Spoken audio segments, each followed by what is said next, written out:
সিরাতুন নবী সাল্লাল্লাহু আলাইহি ওয়াসাল্লামের মাহফিলে এসে শুধু খেচড়ি খেয়ে গেলাম আর জিলাপি খেয়ে গেলাম, ঠিকঠাক বলে গেলাম, এতটুকুর ভিতরে সীমাবদ্ধ রাখলে কিন্তু চলবে না। চলবে নাকি? চলবে না। সিরাতুন নবী সাল্লাল্লাহু আলাইহি ওয়াসাল্লাম এখানে বিশেষ করে আমাদের বাংলাদেশ, ভারত, পাকিস্তানের দুইটা বিষয়, দুইটা শব্দ প্রচলিত আছে। এক নম্বর হলো মিলাদ আর এক নম্বর হলো সিরাত। এই দুইটার ব্যাখ্যা যদি আমরা বুঝতে পারি, সরল অনুবাদ অর্থ যদি আমরা বুঝতে পারি, তাহলে আমাদের এই ভ্রান্ত ধারণা ক্লিয়ার হয়ে যাবে। কথা ঠিক কিনা? শুরুতে আমরা সেই মহান আল্লাহ সুবহানাহু ওয়া তাআলার আলিশান মুবারক দরবারে অবনত মস্তকে শুকরিয়া আদায় করছি যে মালিক সুদীর্ঘ 15টা বছর পর জালেম স্বৈরাচারী খুনিদের পথের মধ্য দিয়ে বাংলাদেশের টেকনাফ থেকে তেতুলিয়া, রূপসা থেকে পাথরিয়া পর্যন্ত প্রত্যেকটা জায়গায় আলেম ওলামা সহ ইসলামী আন্দোলনের কর্মীরা মুখ খুলে আজকে সত্য কথা বলে বেড়াচ্ছে। ঠিক কিনা?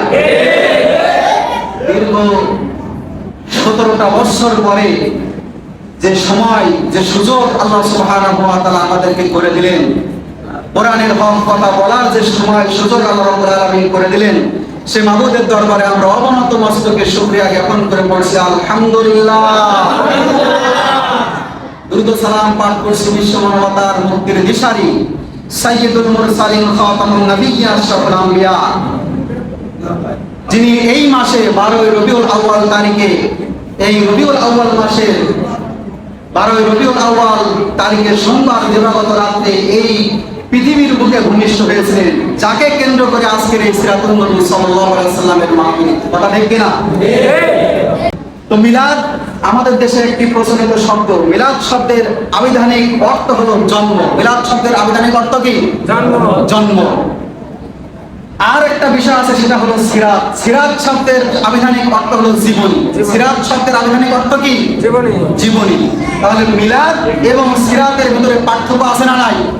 আমার সাথে কথা বলবেন। মিলাদ এবং সিরাতের ভিতরে পার্থক্য আছে না নাই?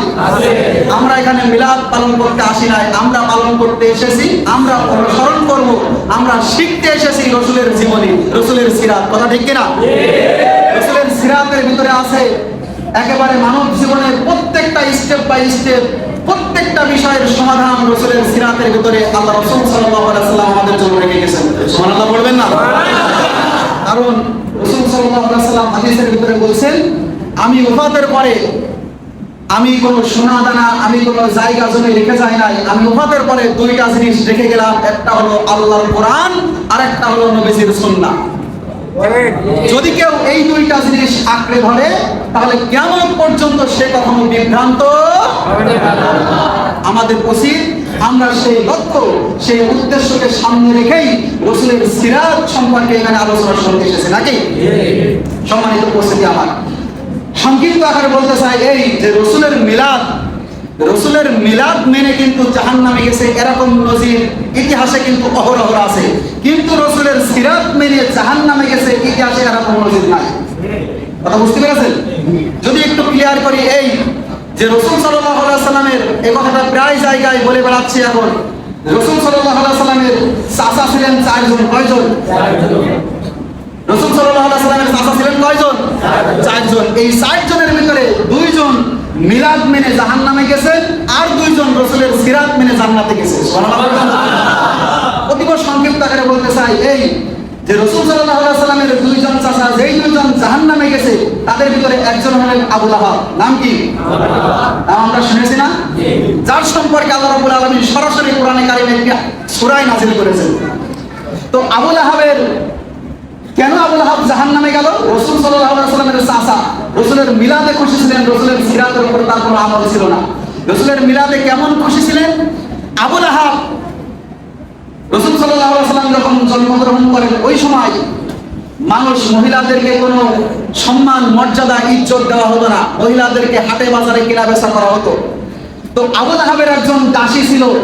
এই দাসী রাসূল করিম সাল্লাল্লাহু আলাইহি ওয়াসাল্লাম যখন দুনিয়াতে ভূমিষ্ঠ হলেন, সর্বপ্রথম এই মহিলা আবু লাহাবের কানে গিয়ে বলেছিলেন যে আপনার ভাতিজার কোল জুড়ে, আপনার ভাইয়ের কোল জুড়ে দুনিয়াতে সন্তান জন্মগ্রহণ করেছে, দুনিয়াতে তার কোল জুড়ে একটা সন্তান জন্মগ্রহণ করেছে। এই সংবাদ সর্বপ্রথম আবু লাহাবের কানে যে মহিলা দিয়েছিলেন, আহাবের কেনা গোলাম। এই খবর শোনা মাত্রই আবু লাহাব এত খুশি হয়েছিলেন যে খুশিতে আবু লাহাবের ওই কেনা গোলামকে তিনি নাজাত করে দিয়েছিলেন। সুবহানাল্লাহ বলবেন না? নাজাত করে দিয়েছিলেন। কিন্তু এত ভালোবাসা মুহাম্মদের প্রতি, এত ভালোবাসা, আবু লাহাব জাহান্নামে নাকি জান্নাতি? জাহান্নামে নাকি জান্নাতি? 2 নম্বর হলো রাসূল সাল্লাল্লাহু আলাইহি ওয়াসাল্লামের আরেকজন চাচা, তার নাম ছিল আবু তালেব। নাম কি? আবু তালেব। এই ব্যক্তিও রাসূলের এত মহব্বত করতেন, এত ভালোবাসতেন। সারা পৃথিবীর মানুষের ভালোবাসা যদি এক জায়গায় করা হয় আর আবু তালেবের ভালোবাসা যদি আরেক জায়গায় করা হয়, আবু তালেবের ভালোবাসার পাল্লা বেশি হয়ে যাবে, ভারী হয়ে যাবে। আবু তালেব যাবে কোথায়? জান্নাতে নাকি জাহান্নামে? কারণ কি? কারণ হলো আবু তালেব রাসূলের জন্মে খুশি ছিল, রাসূলের সিরাতের উপর তার কোনো আমল ছিল না। 3 নম্বরে যে ব্যক্তি, 2 জন চাচা তো জাহান্নামে চলে গেল, আর 2 জন চাচা তারা যাবে জান্নাতে। তার ভিতরে একজন হলেন হযরত আমির হামজা রাদিয়াল্লাহু আনহু। নাম কি? আমির হামজা রাদিয়াল্লাহু আনহু, যার নামটা ইতিহাসের পাতায় স্বর্ণাক্ষরে লেখা আছে। কথা ঠিক কি না? আমির হামজা রাদিয়াল্লাহু আনহু রাসূলের জন্মেও খুশি ছিলেন, রাসূলের সিরাতেও খুশি ছিলেন। কথা ঠিক কি না?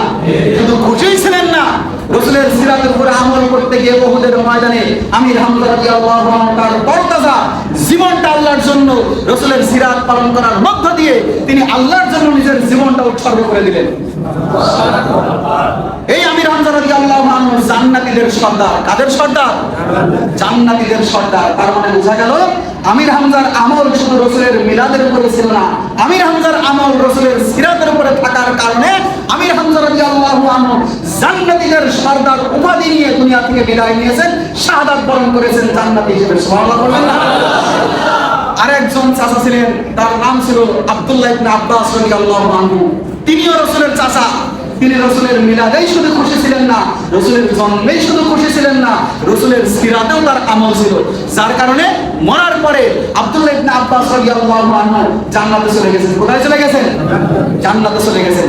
এই কথাগুলো এজন্যই বললাম যে রাসূলের মিলাদ যদি আমরা মানি তাহলে জাহান্নামে যাওয়ার সম্ভাবনা আছে, কিন্তু রাসূলের সিরাত যদি আমরা অনুসরণ করি, সিরাত মানে রাসূলের একেবারে জীবনী, A to Z রাসূলের জীবনী, এই জীবনী যদি আমরা অনুসরণ করে চলি তাহলে জাহান্নামে যাওয়ার সম্ভাবনা 1% না।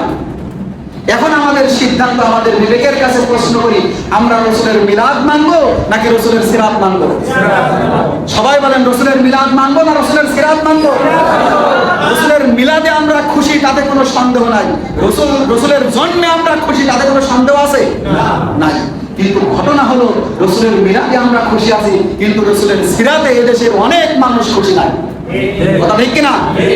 এদেশের হাজারো মানুষ ইসলাম বিরোধী, দ্বীন বিরোধী শক্তি, কোরআন বিরোধী শক্তি, রাসূলের সিরাতের উপরে তারা খুশি থাকতে পারে নাই। কারণ রাসূলের সিরাতের উপরে খুশি হতে গেলেই 2 নম্বরে কিন্তু চলবে না। কথা ঠিক কিনা? রাসূলের সিরাত যদি পালন করে ফেলি, রাসূলের সিরাত যদি এই ভূখণ্ডে প্রতিষ্ঠিত হয়ে যায়, তাহলে এই 2 নম্বরই কায়দায় যে আমরা চেয়ারে আছি, দুর্নীতি করে খাচ্ছি, হাজার হাজার লক্ষ লক্ষ কোটি কোটি টাকা জনগণের মাল আত্মসাৎ করে আমরা পকেট বোঝাই করছি, এই ধান্দামি রাসূলের সিরাত যদি প্রতিষ্ঠিত হয়ে যায় তাহলে এই ধান্দামি চলবে না। এটা এক শ্রেণীর মানুষ কিন্তু তারা বলছে, যার কারণে রাসূলের মিলাদ তারা পালন করতে চায় না, এই রাসূলের সিরাত তারা পালন করতে চায় না। রাসূলের মিলাদ নিয়ে তারা পড়ে আছে, তারা সিন্নি খাচ্ছে, জিলাপি খাচ্ছে, খেজুরি খাচ্ছে, এর ভিতরে তারা রাসূলের মিলাদ সিরাত পালন করে তারা শেষ করে দিচ্ছে। আমরা ওই রকম মুসলমান হতে চাই না। কথা ঠিক কিনা? আমরা মুসলমান হতে চাই আমির হামজা এবং আব্দুল্লাহ ইবনে আব্বাস রাদিয়াল্লাহু আনহুর মতো। কথা ঠিক কিনা? আমরা আবু লাহাব এবং আবু তালেবের মতো মুসলমান হতে চাই না। কি রাজি আছেন তো ইনশাআল্লাহ? আল্লাহ রাব্বুল আলামিন আমাদের এই রাসূলের সিরাত থেকে যে কথাগুলো আমরা বললাম, বাস্তবতায় আগে আমাকে তারপরে আপনাদেরকে আমল করার তৌফিক দান করুন। ওয়া আখিরু দাওয়ানা আলহামদুলিল্লাহি রাব্বিল আলামিন। আসসালামু আলাইকুম ওয়া রাহমাতুল্লাহি ওয়া বারাকাতুহু। এই পর্যায়ে আমাদের সামনে